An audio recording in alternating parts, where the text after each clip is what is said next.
Bonjour les amis. En ce jeudi 11 juin du grand confinement, voici ma 15e uchronique.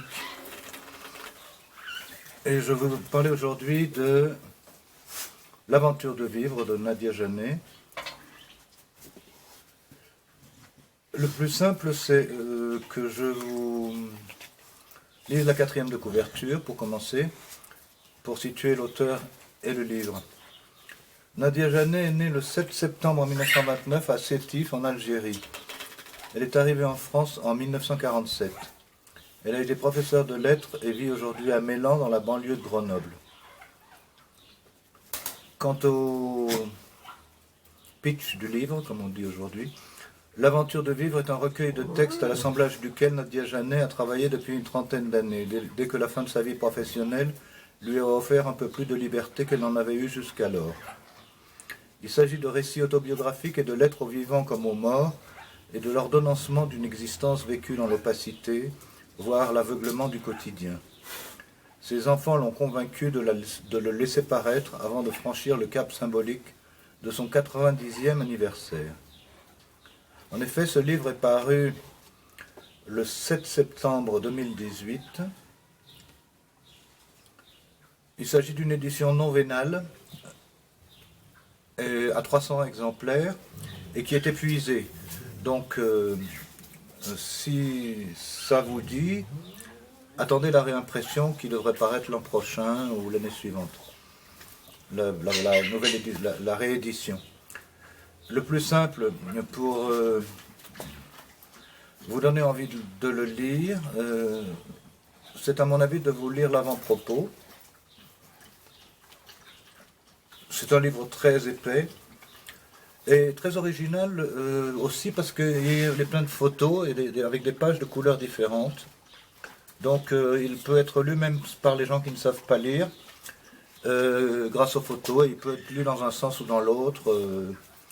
Etc. La table des matières n'est pas tout à fait à la fin. Il y a encore des pages et des photos après la table des matières. Et c'est un livre que Nadia Janet a d'abord écrit pour ses descendants, et où elle parle de ses ascendants, de ses collatéraux, et des 3 générations qui la suivent, et s'adresse à eux. Donc je lis l'avant-propos.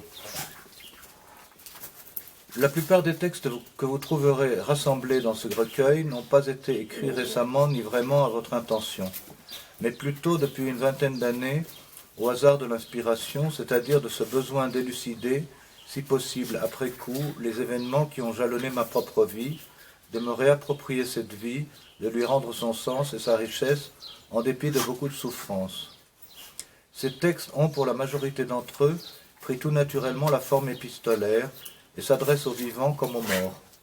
Plusieurs, cependant, n'ont pu voir le jour qu'en empruntant le détour de la 3e personne. Ce sont alors des récits où vous n'éprouverez aucune difficulté à identifier vos proches concernés.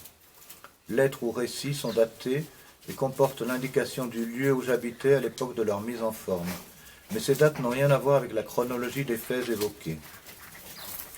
À une autobiographie complète, j'ai délibérément préféré des portraits, forcément subjectifs, de proches que vous n'avez sans doute pas tous connus, et l'évocation d'événements cruciaux, déterminants pour l'histoire particulière de notre famille, en espérant vous permettre ainsi de mieux imaginer la vie passée de vos ascendants Ferrier et Janet, de certains de ceux avec qui nous avons, Henri et moi, entretenu un rapport prolongé, humainement enrichissant ou difficile et négatif.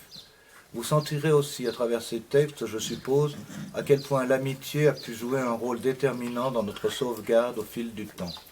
L'amitié véritable enrichit la personnalité de chacun par la connaissance intuitive de l'autre et permet du même coup de ne pas rester confiné dans le cercle familial toujours trop étroit, parfois étouffant.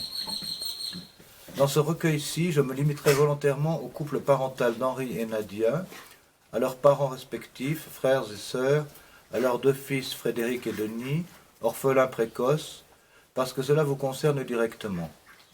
Si le temps m'en est donné, je poursuivrai dans un second recueil ce travail d'analyse de mon parcours de vie avec l'évocation par d'autres textes de la période 1973-1993, partagé avec mon compagnon René V, père de 3 de mes enfants, de mes élèves à Chambéry. Lorsque j'ai accepté librement ce lien nouveau, différent, j'étais tout à fait consciente que je restais et resterais le seul parent de mes enfants, la seule adulte responsable d'eux, comme lui, alors en instance de divorce, resterait seul le père de ses 6 enfants, qui pour leur part n'étaient pas des orphelins. Lorsque ce compagnon obtint enfin son divorce, après 6 années, je n'ai pas souhaité me remarier comme il me l'a proposé. Je tenais trop à conserver le nom d'Henri, le même que celui de mes fils. Je n'ignorais pourtant pas le soutien irremplaçable de ce deuxième amour et son rôle dans la poursuite de mon chemin difficile. Mais je restais bien, parallèlement, comme je l'avais pressenti, la veuve profondément meurtrie d'Henri et la mère de nos 2 enfants, cela sans discontinuer de 1967 à 2017, de l'âge de 38 ans jusqu'à mes actuels 88 ans, un demi-siècle. Depuis que je suis entré dans mes années d'octogénaire, je prends conscience que l'on n'en finit jamais de percer de nouveaux mystères de notre psychisme, de clarifier les ressorts inconscients de nos comportements, de tenter de mieux nous accepter tels que nous sommes, avec les limites que nous impose notre statut d'êtres humains partiels, englobés dans la nature, dont nous faisons partie et dont nous subissons les lois. Cette thèse du philosophe hollandais du XVIIe siècle, Spinoza, contemporain de notre Descartes national, mais en opposition avec lui, j'ai eu la chance de la découvrir dès ma première année d'études supérieures en Hippocagne, grâce à notre professeure, Madame Lévi-Strauss, première femme du célèbre ethnologue, puis j'y ai consacré mon diplôme d'études supérieures à la Sorbonne sous la direction du professeur Gouillet, un travail d'1 an sous le titre « La connaissance chez Spinoza », qui est à votre disposition. J'ai apprécié dans l'œuvre de ce philosophe la critique de cette distinction artificielle établie par Descartes entre l'âme et le corps, comme si notre esprit pouvait échapper aux lois naturelles, comme si l'âme pouvait régner sur le corps ou lui survivre après la mort. J'y ai naturellement trouvé, de plus, des arguments contre la morale volontariste que m'avait insidieusement inculqué mon père. Ce que tu veux vraiment, tu le peux. Sans se rendre compte que de tels préceptes sont la source d'une culpabilisation permanente. Oui, j'ai eu de la chance en rencontrant l'éthique de Spinoza dès le début de ma vie d'étudiante. J'espère que mes perroquets vont me laisser finir, se trouve derrière moi. Il m'a pourtant fallu un temps infini pour me débarrasser d'une tenace propension à la culpabilisation. Mon propos, en écrivant ou réécrivant et en organisant pour vous ces textes occasionnels, pour moi toujours surtout libérateurs, n'est donc nullement de me citer en exemple.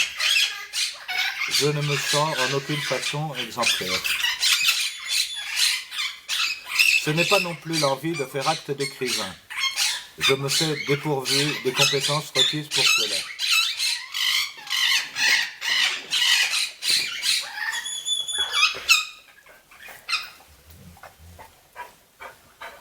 Autrefois, les ancêtres racontaient les moments importants de leur passé au coin du feu, à la veillée. La tradition orale pouvait être chaleureuse, passer par les inflexions de leur voix, l'expression de leur regard. Au XXIe siècle, on n'a plus le temps de parler en famille, d'échanger paisiblement souvenirs et réflexions avec grands-parents et petits-enfants, parfois même entre parents et enfants.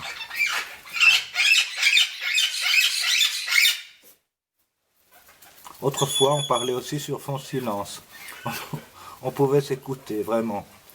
J'espère donc seulement que la lecture de ces modestes écrits personnels vous fournira, entre autres multiples sources, l'avis de vos autres proches et de votre entourage, la littérature, la poésie, l'histoire, les sciences, la philosophie. Quelques sujets de réflexion personnelle pour conduire efficacement la barque de votre propre vie par tous les temps. On est arrivé au bout, malgré les perroquets, Yann et Marguerite et Fritschova, que je vous présente et qui ont illustré de leur chant mélodieux ma lecture. Alors, je vous rappelle, mes amis, que j'ai parlé aujourd'hui du 15e livre depuis le début de ce confinement. Et nous nous verrons certainement demain, nous nous reverrons certainement demain, vendredi 12 juin. Donc à demain les amis.